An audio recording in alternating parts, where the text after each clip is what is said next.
क्या क्या कर रहा है?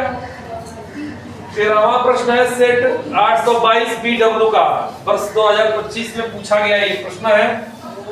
क्या कह रहा है? यदि 5 सेंटीमीटर त्रिज्या वाले एक वृत्त के बिंदु P पर स्पर्श रेखा PQ केंद्र O से जाने वाली एक रेखा से बिंदु Q पर इस प्रकार मिलती है कि PQ बराबर 12 सेंटीमीटर, तो OQ की लंबाई, ये देखिए एक वृत्त है, एक वृत्त है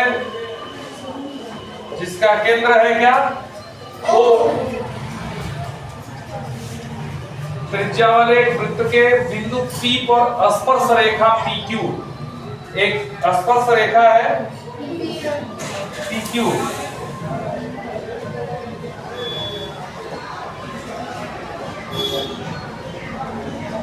केंद्र O से जाने वाली एक रेखा के बिंदु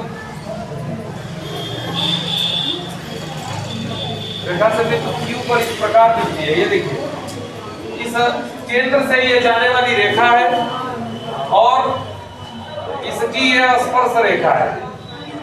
इसकी स्पर्श रेखा कौन है? PQ। ये PQ है और ये इस रेखा से बिंदु Q पर इस प्रकार मिलती है कि PQ बराबर कितना हो? PQ लिया है ना? PQ बराबर 12 सेंटीमीटर। तो OQ की लंबाई क्या होगी? तो इस रेखा की लंबाई क्या होगी? अब आप O से P को मिलाएंगे, O से P को मिलाएंगे तो आप जानते हैं कि ये स्पर्श बिंदु है P और स्पर्श बिंदु पर खींची गई त्रिज्या स्पर्श रेखा पर क्या होती है? लंब होती है। कहेंगे OP को मिलाया, OP को मिलाया। अरे दी गई शर्त के अनुसार हमने चित्र बना लिया।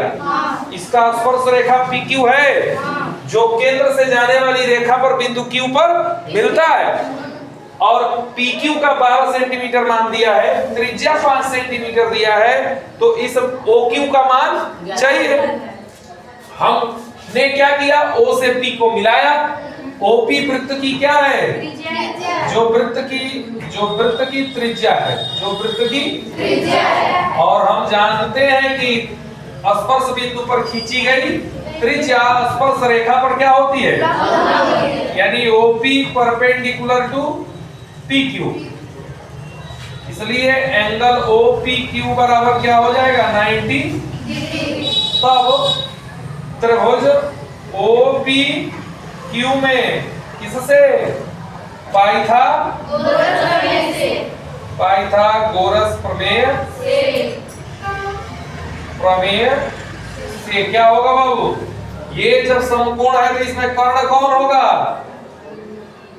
इसके सामने की भुजा ना, तो OQ स्क्वायर बराबर OQ स्क्वायर, अरे कर्ण का वर्ग बराबर लंब का वर्ग, आधार का वर्ग, कोई दिक्कत नहीं। तो OQ स्क्वायर बराबर बाबू ये देखो 5 का स्क्वायर,